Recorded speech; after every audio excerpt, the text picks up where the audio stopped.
2023 সালে গুগল কিন্তু তাদের পিক্সেল লাইন আপে পিক্সেল 8 এবং 8 প্রো ফোন দুইটা লঞ্চ করেছিল এবং এই দুইটা ফোন কিন্তু অলমোস্ট পারফেক্ট ছিল সব ধরনের মানুষের জন্য।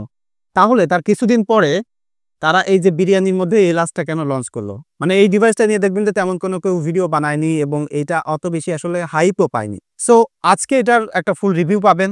এই ফোনটা কাদের জন্য মূলত পিক্সেল বানাইলো বা গুগল বানাইলো এবং এইটার স্পেশালিটি কি, এবং এইটা কিন্তু এখন পুরাতন আপনার একটা অফার প্রাইসে 40,000 টাকার আশেপাশে পেয়ে যাবেন পিক্সেল প্রিন্সে। যারা তাদেরকে চিনে না, সহজভাবে যদি বলতে চাই তাহলে বাংলাদেশে গুগলের পিক্সেল ফোনের এক্সপার্ট কিন্তু পিক্সেল প্রিন্স, যমুনা ফিউচার পার্কে তাদের শোরুম আছে। তাদের কাছ থেকে আপনারা যে কোনো ধরনের পিক্সেলের নতুন ডিভাইস, পুরাতন ডিভাইস কিনতে পারেন এবং ঢাকার বাইরে থাকলে কুরিয়ার করে নিয়ে নিতে পারেন। বিস্তারিত এই ভিডিও ডেসক্রিপশনে দেওয়া আছে। আমার চ্যানেলের রেফারেন্স দিলে আপনারা একটা ডিসকাউন্ট কিন্তু পেয়ে যাবেন। তবে পিক্সেল প্রিন্সের পক্ষ থেকে আরেকটা সুসংবাদ আছে আপনাদের জন্য। এখানে যে অ্যাক্সেসরিজগুলো আপনারা দেখতে পাচ্ছেন এর সাথে আরও একটা অ্যাডাপ্টার অ্যাড হবে। সো টোটাল 5টা গিফট কিন্তু আপনাদের জন্য থাকছে। কিভাবে পাবেন সেটা এই ভিডিওর ফার্স্ট কমেন্ট এবং ডেসক্রিপশনে দেওয়া আছে। আগামী 1 তারিখে আমার ফেসবুক পেজ থেকে আমি অ্যানাউন্স করব। সো ডেফিনেটলি এইটা ফিল আপ করে রাখেন, তাহলে হয়তো বা আপনিও পেয়ে যেতে পারেন এরকম একটা gift. So first of all যদি ফোনটার ডিজাইনে আসি, এটা দেখলে যারা পিক্সেল 8 ফোনটা দেখেছেন তারা বুঝতে পারবেন যে এটা অলমোস্ট সিমিলার, মানে পিছন থেকে দেখলে, সামনে থেকে দেখলে এবং পোর্টস অ্যান্ড বাটন,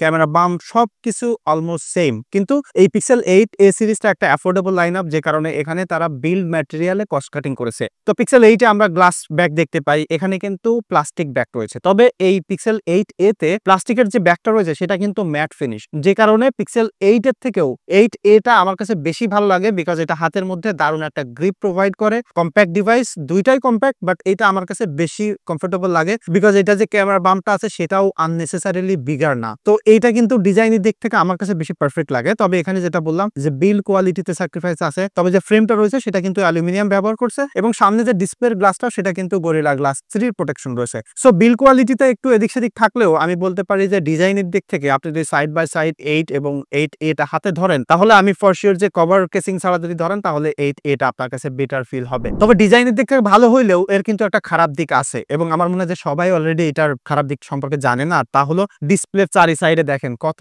বড় চিন বেজেল রয়েছে। এখন আমি জানি না যে মানে পিক্সেল বা গুগলের মতো একটা কোম্পানি এরকম ফোন কেমনে রিলিজ করে, মানে এরকম একটা ফোন এক্সিস্ট করতে পারে 2024-25 সালে এসে, সেটা আসলে মানে আমি বলবো যে মানিয়ে নিতে কষ্টই হয়। তবে এখানে যে ডিসপ্লেটা আছে 6.1 ইঞ্চের, সেটা কিন্তু ভাই অ্যামেজিং একটা ওলেড প্যানেল। এখানে 120 হার্টজ এর রিফ্রেশ রেট রয়েছে, একদম সুপার ব্রাইটনেস রয়েছে, যে কারণে আপনি যে কোনো লাইটিং কন্ডিশন এটা ব্যবহার করতে পারবেন।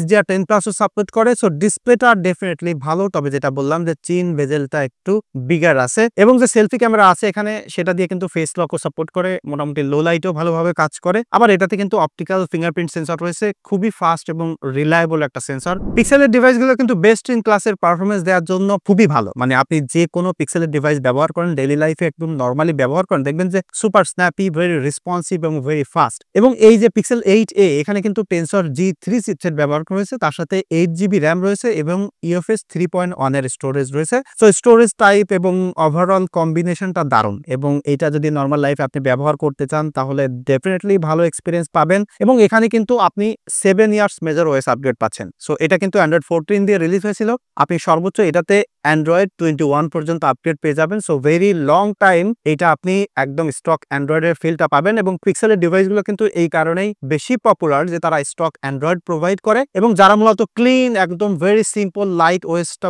পছন্দ করেন তাদের জন্য ডেফিনেটলি পিক্সেলের বিকল্প কিন্তু নাই। মেজর কোনো ল্যাগ, হ্যাং কোনো কিছু পাবেন না। ভেরি স্মুথ 120 হার্টজের রিফ্রেশ রেটের সাথে যথেষ্ট অপটিমাইজড হয়েছে, বিকজ এটা নিজস্ব গুগলের প্রসেসর, নিজস্ব ফোন এবং নিজস্ব সফটওয়্যার। সো ওভারঅল ডেফিনেটলি একটা ভালো ইন্টিগ্রেশন এখানে আপনি পাচ্ছেন। তবে হেভি ইউজ করার জন্য পিক্সেলের ডিভাইসগুলো কিন্তু কখনোই আসলে রিকমেন্ডেড ছিল না। লাইক যারা হেভি গেমিং করতে চান, হাই গ্রাফিক্যাল গেমিং করতে চান, মাল্টিটাস্কিং লাইক ভিডিও এডিটিং করতে চান, সিপিইউ ইন্টেন্সিভ ওয়ার্কের জন্য কিন্তু পিক্সেলের ডিভাইসগুলো অর্থাৎ টেনসরের চিপসেটগুলো আসলে ভালো না এবং সেটা হোপফুলি সবাই জানেন। দেখেন এখানে একদম ফ্ল্যাগশিপ একটা প্রসেসর রয়েছে, বাট এখানে আপনি সর্বোচ্চ 60 FPS এ পাবজিতে গেমিং করতে পারবেন। হায়ার গ্রাফিক্যাল গেমগুলো কিন্তু বেশি FPS সাপোর্ট করে না এবং এটা অনেক বেশি পরিমাণে হিটিং করে। তবে এখন তো উইন্টার সিজন, যে কারণে এটা এখন আসলে অত বেশি হিটিং করে না। তবে আই এম শিওর যখন আপনি গরমকালে ব্যবহার করবেন তখন এটা প্রচুর পরিমাণে হিটিং করবে। তবে এটা আমি আননেসেসারিলি হিটিং পাইনি, লাইক পকেটে রেখে দিলেন ব্যাকগ্রাউন্ড টাস্কের জন্য হিটিং হচ্ছে তা নয়। তবে যখন আপনি ভিডিও করবেন, ফটোগ্রাফি করবেন বা আপনি গেমিং করবেন তখন কিন্তু এটা প্রচুর পরিমাণে হিটিং করে। এর আগে অনেকবার বলছি যে পিক্সেলের ডিভাইসগুলো মূলত শীত প্রধান দেশের ফোন এবং শীতকালে এটা চালাইতে আপনার ডেফিনেটলি ভালো লাগবে। Let's talk about the camera because Pixel ডিভাইসগুলো known for great camera setup বা ক্যামেরা এক্সপিরিয়েন্স এবং পিক্সেল 8 এও কিন্তু সেই পথে হেঁটেছে বিকজ এখানে যে মেইন সেন্সরটা রয়েছে সেখানে 64 মেগাপিক্সেলের একটা সেন্সর এবং 13 মেগাপিক্সেলের একটা আলট্রা ওয়াইড সেন্সর রয়েছে। সো নর্মালি এই দুইটা সেন্সর দিয়ে পিক্সেলের যে ফটোগ্রাফি বা ফটোগ্রাফিক স্টাইল সেটা খুব দারুণভাবে প্রোভাইড করবে আপনাকে এবং ফ্ল্যাগশিপ গ্রেডের ক্যামেরা এক্সপিরিয়েন্স ফটো স্যাম্পল এখানে আপনি দেখতে পাচ্ছেন যেমনটা ভেরি গ্রেট ডিটেইল, লো লাইটে ছবি তোলেন, কন্ট্রাস্টি লাইটে ছবি তোলেন এবং প্রপার লাইটে তো কথাই নাই। আলট্রা ওয়াইড সেন্সর এবং মেইন সেন্সর মিলিয়ে ভালো ডিটেইল পেয়ে যাবেন ফর শিওর এবং ছবিগুলো একদম ন্যাচারাল থাকে অ্যাজ ইট ইজ থাকে। সো যারা ন্যাচারাল টাইপের ফটোগ্রাফি স্টাইল পছন্দ করেন বা ছবি এডিট করতে পারেন সোশ্যাল মিডিয়াতে আপলোড দেওয়ার জন্য তাদের জন্য কিন্তু এটা দারুণ একটা জিনিস এবং আই হোপ সবাই এটা জানেন যে পিক্সেলের ডিভাইসগুলো ক্যামেরার জন্য বেস্ট হয়ে থাকে। এবং এখানে কিন্তু আপনি ডিফল্ট 3টা ফোকাল লেন্থ পাচ্ছেন 0.5x, 1x এবং 2x এবং এটা সর্বোচ্চ ডিজিটালি 8x পর্যন্ত জুম করতে পারে। এখানে কিন্তু টেলিফটো লেন্স না থাকলেও মোটামুটি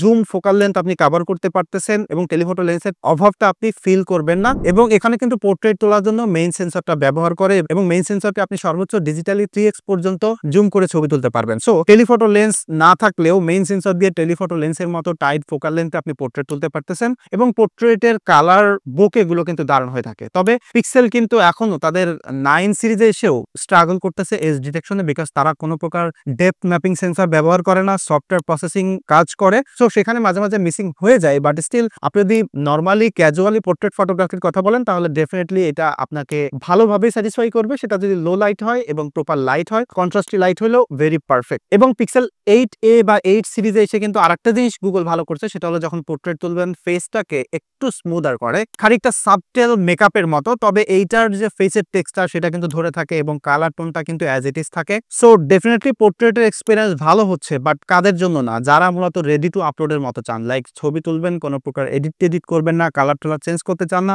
আপলোড দিতে চান, তাদের জন্য কিন্তু এটা ঠিকঠাক হবে না। কারণ এখন সোশ্যাল মিডিয়াতে আপলোড দিলে আমরা সবাই একটু বিউটিফিকেশন করি এবং পিক্সেলের বিল্ট ইন ফটোগ্রাফিতে কিন্তু একটা ভিভিড মুডের ফিল্টারও আছে যেটা অ্যাপেলের পরে এইটার ভিভিড মুডের ফিল্টারটা আমার পার্সোনালি ভালো লাগে। যারা ব্যবহার করেন তারাও জানাতে পারেন আপনাদের কেমন লাগে। এটার ওভারঅল ফটোগ্রাফি এক্সপিরিয়েন্স ভালো আছে। সেলফি ক্যামেরাতে যদি আসি, এখানে কিন্তু 13 মেগাপিক্সেলের একটা সেলফি ক্যামেরা ব্যবহার করা হয়েছে যার ফোকাল লেন্থ যথেষ্ট ওয়াইড আছে এবং পিকচার ডিটেইল খুবই ভালো। তবে পিক্সেলের যে সমস্যা সেটা হচ্ছে কন্ট্রাস্টি লাইট বা ব্যাক লাইট যদি থাকে তাহলে ফেসটাকে একটু ডার্ক করে ফেলে, একটু ব্ল্যাকিশ করে ফেলে। সেই প্রবলেমটা কিন্তু স্টিল হিয়ার। সো যারা পিক্সেলের ফোন কিনতে চান, এর আগে ব্যবহার করেননি, তারা ডেফিনেটলি দোকানে গিয়ে ছবি তুলে সেলফি তুলে দেখে বুঝে জেনে শুনে যদি আপনার মনে হয় যে এটা ঠিক আছে বা আপনি এডিট করে ঠিক করে নিতে পারবেন তাহলে ডেফিনেটলি এটা ফটোগ্রাফির জন্য একটা গ্রেট ডিভাইস হচ্ছে। এই ফোনটা সর্বোচ্চ 4K 60 fps পর্যন্ত ভিডিও করতে পারে এবং একটা জিনিস দেখবেন যে অ্যাপেল ছাড়া মোস্ট অফ দ্য কোম্পানির ফোন কিন্তু ভিডিওগ্রাফিতে স্ট্রাগল করতেছে, তবে অ্যান্ড্রয়েডের দুনিয়ায় স্যামসাং সব থেকে ভালো করতেছে। সেই দিক থেকে পিক্সেলের ডিভাইসগুলো দারুণ ইমপ্রুভ করতেছে ডে বাই ডে এবং পিক্সেল 8 সিরিজে এসে ভিডিওর এক্সপিরিয়েন্স খুবই ভালো হয়েছে। নর্মালি পিক্সেলের ভিডিওগুলো যেটা হয়ে থাকে কি দারুণ স্ট্যাবিলিটি দেয় এবং লেন্স শিফটিংটা খুবই ভালো, মানে খুবই সিমলেস, যে কারণে এটা যদি আপনি জুম করে করে ভিডিও করতে চান এবং খুব দৌড়ায়ও ভিডিও করতে চান দারুণ এক্সপিরিয়েন্স পাবেন। তবে এখানে জুম করে করে ভিডিও করতে গেলে সর্বোচ্চ 4K 30 fps পর্যন্ত সাপোর্ট করে। যারা নর্মালি কন্টেন্ট ক্রিয়েট করতে চান, নর্মালি ব্লগ টাইপের কন্টেন্ট ক্রিয়েট করতে চান তাদের জন্য কিন্তু এটা ভালো। আলট্রা ওয়াইড ফোকাল লেন্থ আছে, একটু জুম করে ভিডিও করতে পারবেন। ভিডিওর ডিটেইল এবং কালার কিন্তু ভেরি ন্যাচারাল আছে। সো এডিট করতে গেলেও ভালো পোটেনশিয়ালিটিটা আপনি ব্যবহার করতে পারবেন এবং এটা সেলফিতে কিন্তু 4K 30 fps পর্যন্ত আপনি ভিডিও করতে পারবেন। ভিডিওর স্ট্যাবিলিটি খুবই ভালো আছে, যেমনটা বলছিলাম ওয়াইড ফোকাল লেন্থ আছে এবং এখানে কিন্তু অডিও এনহ্যান্সমেন্টের একটা ফিচার আছে। সো যখন আপনি খুব ক্রাউড এরিয়ায় কথা বলবেন আপনার অডিওটাও ভালোভাবে ক্যাপচার করতে পারতেছে। তবে ভিডিওগ্রাফিতে এই ফোনটার যে মিসিংটা আছে সেটা হলো সিনেম্যাটিক মুডের ভিডিও নাই, অর্থাৎ ব্যাকগ্রাউন্ড ব্লার করে আপনি ভিডিও করতে পারবেন না। সো যারা ভিডিওগ্রাফিকে প্রায়োরিটি দিয়ে ফোন কিনতে চান তারা ডেফিনেটলি এই জিনিসটা মাথায় রাখবেন। এখানে 4492 মিলিঅ্যাম্পিয়ার একটা ব্যাটারি ব্যবহার করেছে গুগল এবং ফাস্ট চার্জ সাপোর্ট করাইতে পারবেন, ইভেন 7.5 ওয়াটের ওয়্যারলেস চার্জ সাপোর্ট করাইতে পারবেন। ব্যাটারি ব্যাকআপটা কিন্তু ভাই এক্সিলেন্ট আছে বিকজ এখানে আমি 7 ঘন্টা স্ক্রিন অন টাইম পেয়েছি হেভি ইউজ করে। সো নর্মালি ব্যবহার করতে গেলে আই এম শিওর যে আপনারা 7, 8, 9 ঘন্টা স্ক্রিন অন টাইম পেয়ে যাবেন। সো হেভি ইউজ করতে গেলেও কিন্তু এই ফোনটা নিয়ে কোনো প্রকার হ্যাসেল আপনাকে পোহাইতে হচ্ছে না। এছাড়া এই ফোনটার আরো বেশ কিছু ভালো দিক আছে, যেমন এটার যে স্টিরিও স্পিকার আছে, সাউন্ড কোয়ালিটি অ্যামেজিং আছে এবং এটা যে হ্যাপটিক ফিডব্যাক বা ভাইব্রেশন মোটর সেটাও কিন্তু দারুণ। আর একটা জিনিস আমি আসলে অ্যাড্রেস করতে চাই সেটা হচ্ছে যে এই ফোনটাতে আমি গ্রামীণ সিম ব্যবহার করছি, কোনো প্রকার নেটওয়ার্কের ইস্যুস ফেস করিনি, মেইনলি ঢাকা শহরে ব্যবহার করছি। সো এটাতে নেটওয়ার্কের ইস্যুস আমি পাইনি। ইভেন পিক্সেল 8 সিরিজে আমি কোনোটাই নেটওয়ার্কের ইস্যুস পাইনি। তবে আপনি যে পাবেন না বা এই সিরিজে বা পিক্সেলের ডিভাইসে নাই সেটা আমি কনফার্ম করতে পারতেছি না, বাট পিক্সেল 8a তে আমার নেটওয়ার্কের ইস্যুস হয়নি বা আমি কোনো প্রবলেম ফেস করিনি। সো আপনার কি এই পিক্সেল 8 এটা এখন 40,000 টাকায় কেনা ঠিক হবে কিনা? হ্যাঁ, ডেফিনিটলি আপনি কিনতে পারেন যদি আপনি ক্লিন সিম্পল একটা সফটওয়্যার এক্সপেরিয়েন্স কে পেতে চান এবং লম্বা সময় ধরে অ্যান্ড্রয়েডের আপডেটটা পেতে চান এবং কম্প্যাক্ট একটা ডিভাইস সাথে গ্রেট ক্যামেরার ক্যাপাবিলিটি, তাহলে ডেফিনিটলি এই ডিভাইসটা আপনি কনসিডার করতেই পারেন। বাট গুগলের যে প্রবলেমটা সেটা হচ্ছে যে দেখেন এই ফোনটা যখন রিলিজ হয়েছিল তখন এই সিরিজেরই 8 এর দাম কিন্তু সেম ছিল, অর্থাৎ পিক্সেল 8 এবং পিক্সেল 8 এর দাম সিমিলার ছিল। সো ডেফিনেটলি 8 এটা পিক্সেল 8 এর মতো অতটা ভালো না, মানে বিল্ড কোয়ালিটি বলেন, ডিসপ্লের দিক থেকে বলেন, তাহলে মানুষ পিক্সেল 8 কে রেখে 8 এটা কেন কিনবে? সো সেই জায়গায় আসলে আমার মনে হয় যে অ্যাড্রেস করা উচিত গুগলের এবং এই দুইটা ফোন থেকে একটা ভালো ডিফারেন্সিয়েট করা উচিত, হয়তো দামটা আরো কমানো উচিত, না হলে পিক্সেল 8 এর দামটা ওইভাবে ডিসকাউন্ট দিয়ে না করা উচিত। যদিও ওখানে মনে হতে পারে যে দাম কমানোর কারণে তো আমাদেরই লাভ, কিন্তু দিন শেষে এটা রিসেল ভ্যালু কমে যাচ্ছে। সো যখন আমরা একটা ডিভাইস কিনতেছি সেটা বেচতে গেলে কিন্তু কম দাম পাচ্ছি। সো সেটাও কিন্তু একটা ড্রব্যাক আছে। সো এটা সাবজেক্টিভ হইতে পারে, কারোর কাছে এটা পজিটিভ মনে হতে পারে, কারোর কাছে আসলে নেগেটিভ হইতে পারে। তবে আমি যেটা দেখতে চাই সেটা হচ্ছে যে পিক্সেল 9a সিরিজে এসে তারা আসলে এই ডিফারেনশিয়েটটা আলাদা করতে পারে কিনা, বা ওই ডিভাইসটা আসলে রিসেল ভ্যালুটা কেমন থাকে সেটা আসলে এখন দেখার অপেক্ষা। আর পিক্সেল এ সিরিজের ফোন নিয়ে আসলে আপনার কি মতামত, বা আপনারা কি ওইটা ব্যবহার করতেছেন কিনা, ইভেন কোনো পিক্সেল ডিভাইস আসলে ব্যবহার করতেছেন কিনা সেটা ডেফিনিটলি কমেন্ট করে জানাতে পারেন। দেখা হচ্ছে পরবর্তী ভিডিওতে। ধন্যবাদ সবাইকে।